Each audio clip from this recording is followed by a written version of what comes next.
নমস্কার বন্ধুরা, আজকে কিন্তু গাছে বেশ কয়েক রকমের জবা ফুল ফুটেছে।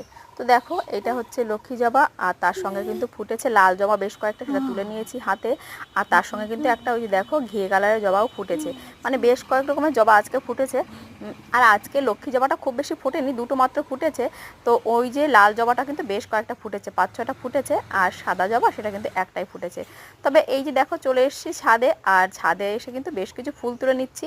আসলে আমি এখন স্নান করে নিয়েছি আর এসছি ছাদে মানে পুজোর জন্য ফুল তুলতে। তো নিচের বাগান থেকে কিন্তু ফুল তুলে নিয়ে এলাম। এই জবাটা কিন্তু আজকে ফুটবে না, গতকাল একটা ফুটেছিল আর আগামীকাল একটা ফুটবে। তো এখানে দেখো আমার নীলকণ্ঠ গাছে আজকে কিন্তু দুটো মাত্র ফুল ফুটেছে। আর এই গাছটাকে যেহেতু কাটিং করে দিয়েছি, তো কেটে দিয়েছি, তো ডালপালাগুলো একটু কম আছে এখন। আর এখানে যেহেতু কুমড়ো গাছটা হয়েছে, সত্যি খুব ক্ষতি হচ্ছে গো। এই যে কুমড়ো গাছের জন্য আমার অপরাজিতা গাছটা খুব ক্ষতি হয়ে যাচ্ছে। আর একটা গাছ কিন্তু মানে ফুল কিন্তু ওই যে দেখো কুমড়ো গাছের ওপরে ওখানে ফুটেছে, নাগাল পাচ্ছি না।